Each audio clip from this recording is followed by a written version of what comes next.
Hello students, नमस्कार। Online classes में आप सभी का स्वागत है। और हमारा जो आज का टॉपिक है वो मस्तिष्क के भाग। तो कल हमने स्टडी की थी जैसे अग्र मस्तिष्क, और अग्र मस्तिष्क के अंदर कौन कौन से भाग आते हैं। तो इसमें हमने देखा था, एक तो है प्रमस्तिष्क और दूसरा होता है अग्र मस्तिष्क पश्य।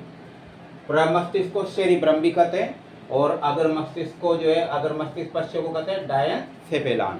तो आज हमारा जो पहला टॉपिक है वो है प्रमस्तिष्क।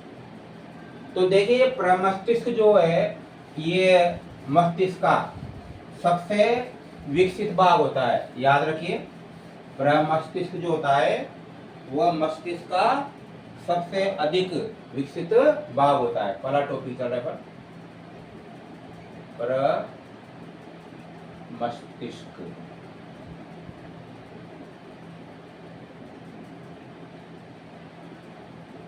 सेरिब्रम कहा जाता है इसको।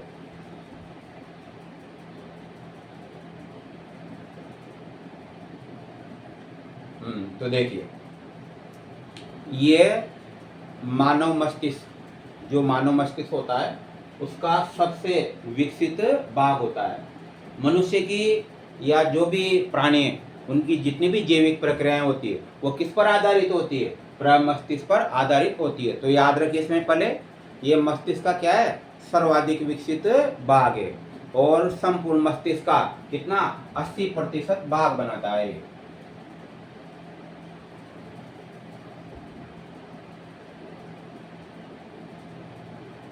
मानव मस्तिष्क का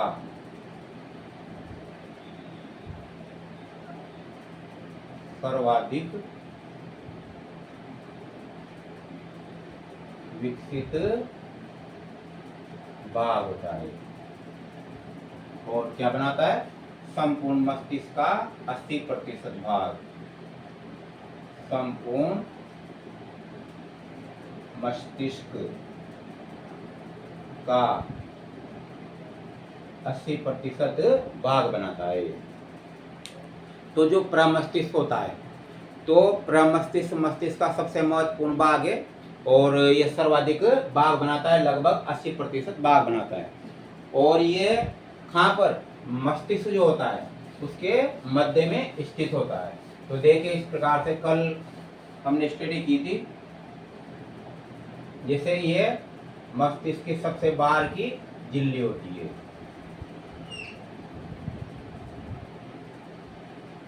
इसके बाद ये अंदर की झिल्ली,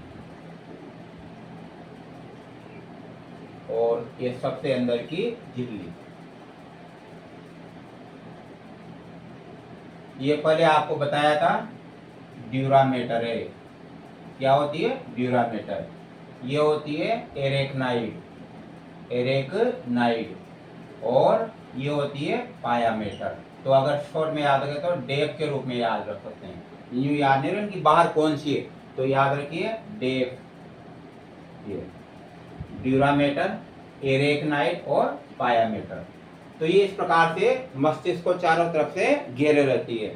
और इसमें मैंने आपको ये भी बताया था, इसके झिल्लियों के अंदर जो है क्या भरा होता है? प्रमस्तिष्क मेरुद्रव, यानी कि सी का मतलब सेरेबेलम है ना। तो प्रमस्तिष्क मेरुद्रव CSF, ये द्रव भरा होता है। प्रमस्तिष्क मेरुद्रव ये भरा होता है, जो मस्तिष्क की बाह्य आघातों से सुरक्षा करता है, मस्तिष्क को पोषण देने का कार्य करता है। इस प्रकार से अब चल रहे हैं हम जो है प्रमस्तिष्क।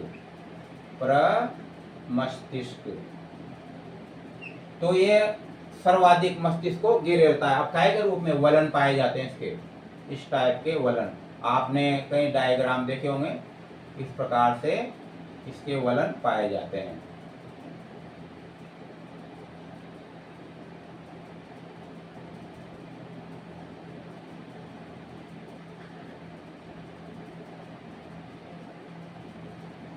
ये इस प्रकार से वलन पाए जाते हैं इसमें। और पहले समझा देता हूँ उसका ही। न्यास जो है, न्यास इसमें एक आगे स्टडी करेंगे हम। एक भाग होता है इसमें जो है ऐसे वृक्ष जैसी संरचनाएं पाई जाती है, यानी तंत्रिकाएं होती है एक तरह से। ये दोबारा थोड़ा बड़ा करके बताता हूँ।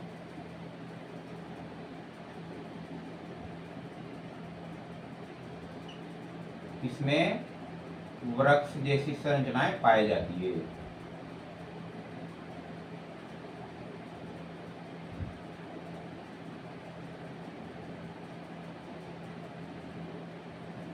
तो ये जो भाग होता है ये होता है अनुमस्तिष्क। अनुमस्तिष्क यहाँ से इसमें एक संरचना निकलती है, लंबी संरचना, जो धीरे धीरे नीचे जाकर के पतली होती जाती है।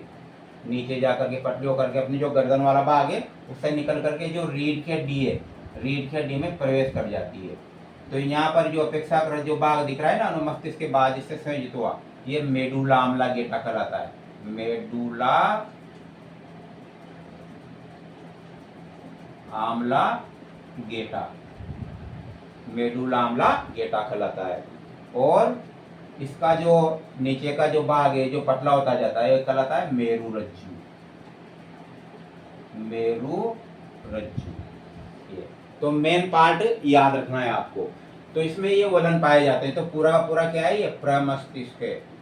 प्रमस्तिष्क, ये जो प्रमस्तिष्क होता है ये दो अर्धगोलार्धों से मिलकर के बना है। यानी प्रमस्तिष्क में क्या पाए जाते हैं, दो अर्धगोलार्ध पाए जाते हैं, गोलाकार संरचना है।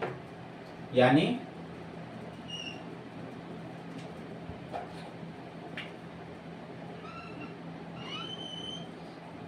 ऐसे दो अर्धगोलार्ध पाए जाते हैं। जो इसका भाग ये इसमें नीचे तक आएगा, ये ऊपर रहता है अपेक्षाकृत।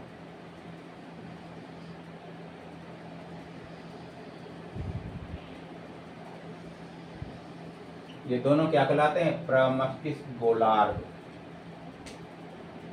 प्रमस्तिष्क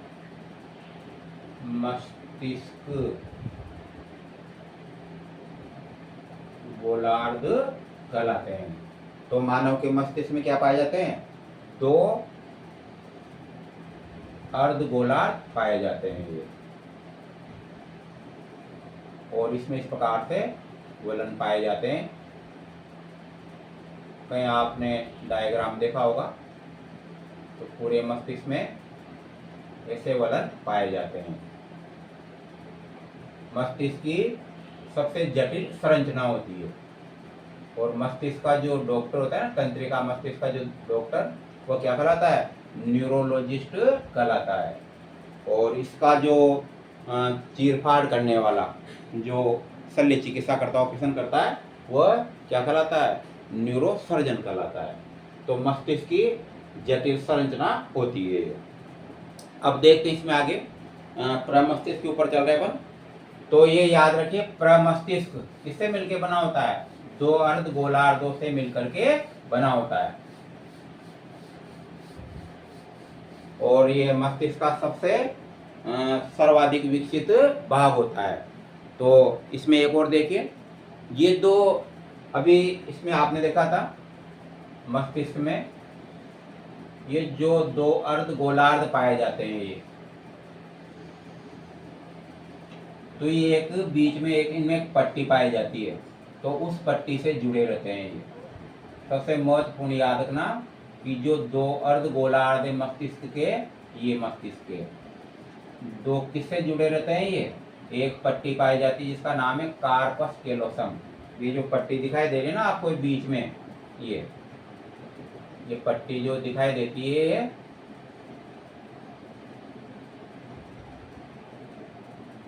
ये कहलाती है कार्पस कैलोसम। कार्पस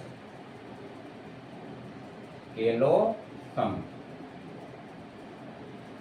आपके अगर आप तो पढ़े रहे, आपके तो है ही सही, लेकिन अगर कोई रीड का स्टूडेंट है आपका, छोटा या बड़ा बहन भाई, तो उसको भी आप बोल सकते हैं वो भी, क्योंकि रीट में भी इससे जुड़े काफ़ी क्वेश्चन आते हैं। आपके पीटीआई ऑनलाइन में तो मस्तिष्क में से कम आते हैं, लेकिन रीट वालों और दूसरे एग्जाम होते हैं ना कंपटीशन के, उसमें ज़्यादा आते हैं।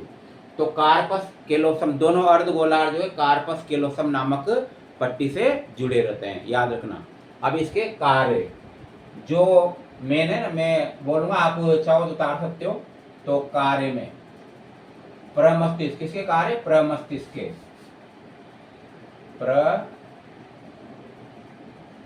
मस्तिष्क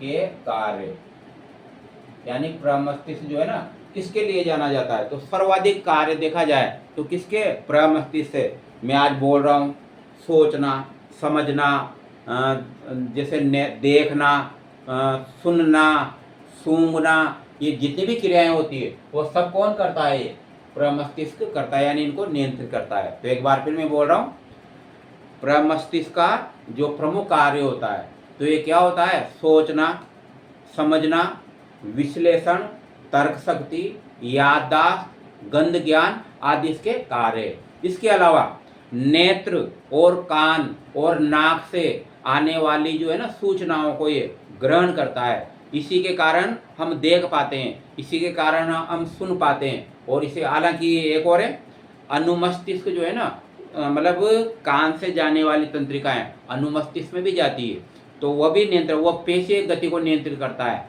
कौन? अनुमस्तिष्क। तो आपने देखा होगा, जैसे शराब, जो शराब पीता है व्यक्ति, तो वह क्या चलता है?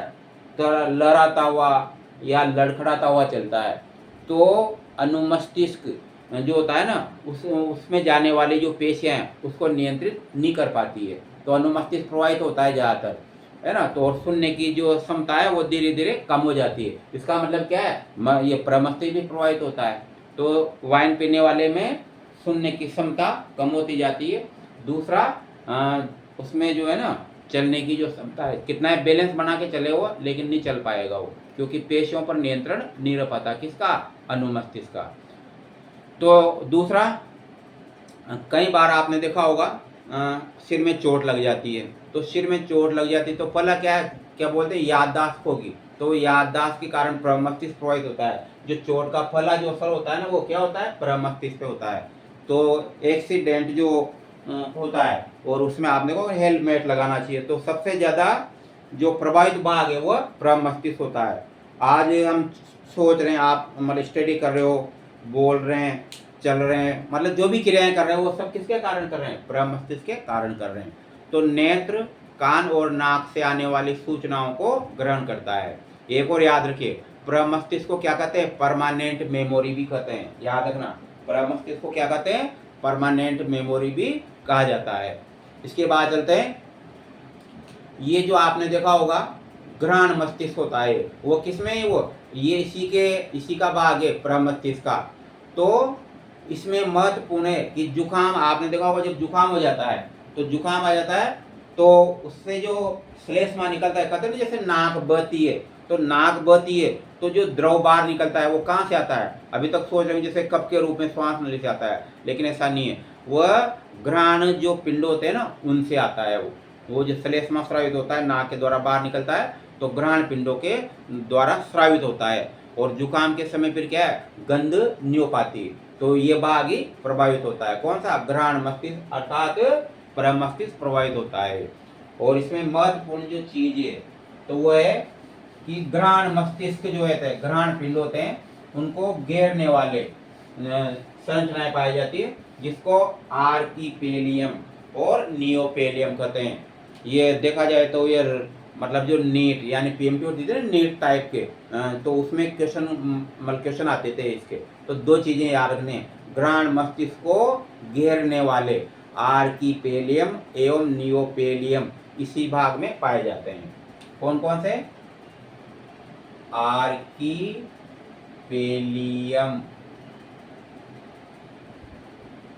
एवं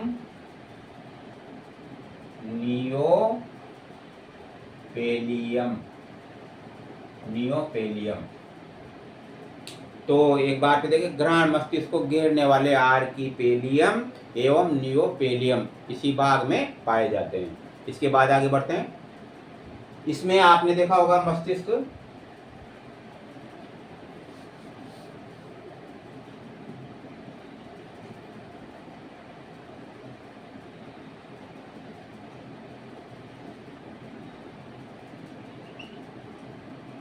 वो झिल्लियां हैं तीनों, ये ऐसे वलित रहती है। तो वही ड्यूरामेटर, एरेक्नाइड और पायामेटर। अच्छी तरह याद हो गया होगा। इन झिल्लियों में प्रमस्तिष्क मेरुद्रव भरा होता है और इसके बीच में जो दो प्रमस्तिष्क गोलार्ध पाए जाते हैं, ये दो प्रमस्तिष्क गोलार्ध पाए जाते हैं। और इसमें क्या पाए जाते हैं? इसे वलन पाए जाते हैं इससे।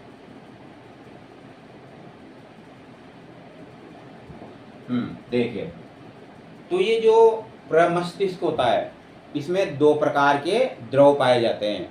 प्रमस्तिष्क में दो प्रकार के द्रव पाए जाते हैं।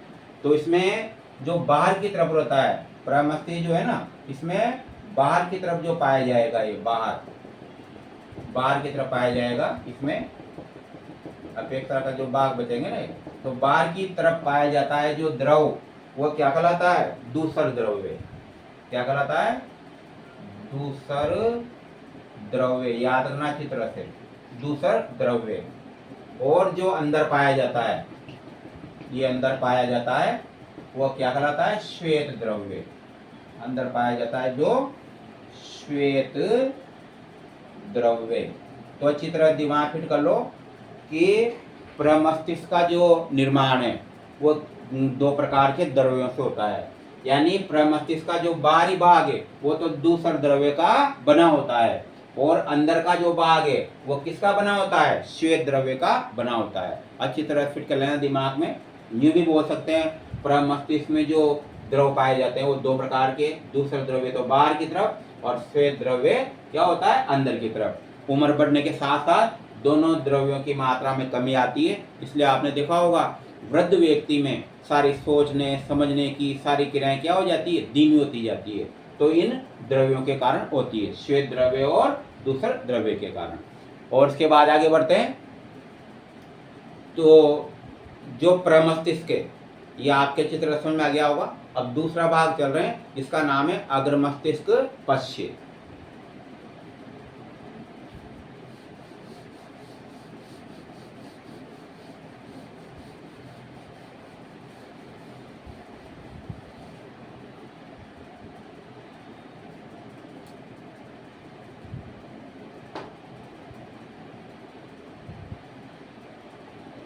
अग्र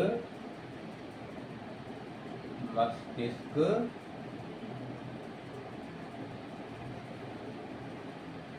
पश्य, इसको कहते हैं डायनसेफेलॉन।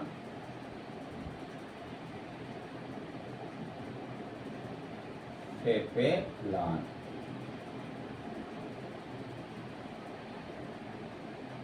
ये मस्तिष्क का जो है ना दूसरा भाग होता है। आपको मैंने पहले बताया था मस्तिष्क को तीन भागों में विभाजित किया जाता है, अग्र मस्तिष्क, मध्य मस्तिष्क और पश्चिम मस्तिष्क। और इसमें हम स्टडी कर रहे हैं अग्र मस्तिष्क। और अग्र मस्तिष्क में पहला हमने क्या की स्टडी की है? प्रमस्तिष्क की, यानी सेरिब्रम की। और दूसरा भाग क्या पढ़ रहे हैं हम पढ़ रहे हैं अग्र मस्तिष्क पश्य, डायसेफेलॉन। अब जो अग्र मस्तिष्क पश्य होता है, इसके वैसे तो चार भाग होते हैं, लेकिन वो मतलब चार भागों में ज़्यादा मतलब डिटेल रहती है, लेकिन इसमें तीन महत्वपूर्ण भाग माने जाते हैं। किसके? अग्र मस्तिष्क पश्य के। तो तीन भाग इसके।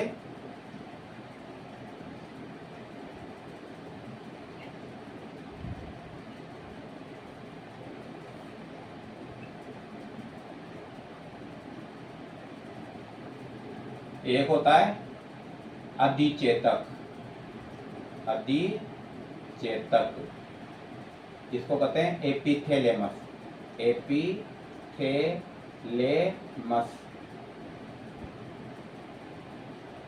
एपिथेलेमस। या आपने हो सकता है फर्स्ट बार नाम सुनाओ, या जैसे जो साइंस के विद्यार्थी उन्होंने तो पहले जैसे मस्तिष्क सरना पड़े होगी ना, उसमें वो जानते हैं। दूसरा होता है थैलेमस, थैलेमस, इसको चेतक कहते हैं। चेतक मतलब चेतना से संबंधित है। और तीसरा होता है हाइपोथैलेमस, जो आप अच्छी तरह जानते हो, हाइपोथैलेमस। हाइपोथैलेमस, हाइपोथैलेमस, क्योंकि ये तो आपने अंतःस्रावी ग्रंथि के रूप में इसकी स्टडी की है। तो इस अधचेतक वाले भाग में क्या रहती है, इसमें पीनियल काय रहती है, यानी पीनियल ग्रंथि, पीनियल ग्रंथि इसमें पाई जाती है। और जो थैलेमस वाला जो भाग है, तो थैलेमस वाला भाग इन दोनों के बीच का भाग होता है। और इसका अगर देखा जाए पीनियल ग्रंथि इसमें पाई जाती है, तो इसका मतलब क्या हुआ कि पीनियल ग्रंथि जो है ना इससे संबंधित रहती है, इसमें अधिचेतक वाले भाग में। दूसरा है थैलेमस वाला भाग। तो ये थैलेमस वाला भाग ये क्या करता है, ये करता है दृष्टि, स्वाद, श्रवण, दृष्टि, स्वाद, श्रवण, यानी कोई भी चीज श्रावित होती है ना उससे संबंधित, स्पर्श, दाब, पीड़ा आदि के इसमें केंद्र पाए जाते हैं इसमें, इनको नियंत्रित कर। जबकि इसमें अचेतक में क्या है, पीनियल काय जो ना स्थित रहती है, यानी इसके केंद्र पाए जाते हैं इसमें। इसके बाद है हाइपोथैलेमस में। हाइपो जो थैलेमस है वो देखा जाए तो 4 प्रकार की क्रियाएं करता है। कौन, हाइपोथैलेमस। एक तो पहला कार्य क्या है इसका, अंतःस्रावी जो तंत्र है उससे संबंध स्थापित करता है ये, अंतःस्रावी तंत्र से संबंध स्थापित करता है। इसका मतलब क्या हुआ, जितनी भी अंतःस्रावी ग्रंथियां हैं उस पर नियंत्रण करता है, किसके द्वारा, पीयूष ग्रंथि के द्वारा। और दूसरा है स्वायत्त तंत्रिका तंत्र के इसमें केंद्र पाए जाते हैं, स्वायत्त तंत्रिका तंत्र के केंद्र पाए जाते हैं, किसमें, हाइपोथैलेमस में। तो जो स्वायत्त तंत्रिका तंत्र जो कार्य करता है ना, तो वह इसी के अनुरूप कार्य करता है। इसके अलावा एक और इसमें देखना, स्वायत्त तंत्रिका तंत्र है वो कार्य क्या करता है, ये कार्य करता है भूख, प्यास, नींद, भावनाओं, संतुष्टि, क्रोध, प्रसन्नता आदि को प्रदर्शित करता है, यानी कौन, स्वायत्त तंत्रिका तंत्र। तो हाइपोथैलेमस है, इसमें एक तो अंतःस्रावी ग्रंथियों से संबंध स्थापित करने के केंद्र पाए जाते हैं, दूसरा स्वायत्त तंत्रिका तंत्र किसमें केंद्र पाए जाते हैं। और स्वायत्त तंत्रिका तंत्र क्या करता है, भूख, प्यास, नींद, भावनाओं, संतुष्टि, क्रोध, प्रसन्नता आदि को प्रदर्शित करता है, यानी इसको नियंत्रित करता है। तीसरा इसका कार्य, यह शरीर का तापक्रम नियंत्रित करता है। क्या करता है, तापक्रम। कौन, हाइपोथैलेमस। आप देखो जब फीवर आ जाता है तो ठंडे पानी की पट्टियां मतलब इस पे मस्तिष्क पर लगाई जाती है, तो वो जो है ना तापमान वो कहाँ तक पहुंच जाता है, हाइपोथैलेमस तक, ठंडे पानी का। तो फिर वो उसको क्या करता है, नियंत्रित, यानी फीवर कम होने लगता है, टेम्परेचर जो होता है ना वो कम होने लगता है। तो क्या करता है, तापक्रम को नियंत्रित करता है। और चौथा इसका जो कार्य है वह है पीयूष ग्रंथि इसी भाग से संयोजित होती है, पीयूष ग्रंथि किस, हाइपोथैलेमस से जुड़ी रहती है, इसलिए उस पर नियंत्रण करता है। तो दोनों भाग आगे में इसमें पीनियल काय तो अचेतक से संबंधित है, और हाइपोथैलेमस जो होता है ना वो पीयूष ग्रंथि को नियंत्रित करता है, उससे संबंधित होती है। इस प्रकार से ये टॉपिक है। और अभी भी बहुत उन स्टूडेंट का बहुत बहुत धन्यवाद जो अभी भी मतलब काफ़ी इच्छा शक्ति से स्टडी करते हैं और सब्सक्राइबर कर रहे हैं। लगभग आज जो है लगभग 300 तक पहुंच गए। और आप भी कोशिश करें कि हमारे जो है ना सब्सक्राइबर मतलब बढ़ते जाए, आपके मित्र हैं उनको देखो, ये क्या होता है, विद्यादान है एक प्रकार से। कई स्टूडेंट्स होते हैं यार और को इस क्लास के बारे में नहीं बताएं, एक तो हम प्रभावित हो जाएं, अगर वो भी स्टडी कर लेगा तो उसको भी जानकारी हो जाएगी। तो ऐसा कभी भी विद्या के मामले में नहीं होता। विद्या तो एक दान है, जितना आप बांटोगे उतना ही ज्ञान बढ़ेगा। तो आपके भी भाई बहन हो इस लेवल से तैयारी कर रहे हो, मित्रों, उनको बिल्कुल आप जो है ना ये जो लिंक है इस क्लास का वो भेजें, और कोशिश करोगे तो मतलब कहने वाले ये स्टडी और अच्छी बढ़ती जाएगी। जितने ज़्यादा सब्सक्राइब होंगे, क्लास को भी लाइक करें, ज़्यादा लाइक करें, कुछ नहीं बोले तो और तो थैंक यू बोल दें, है ना।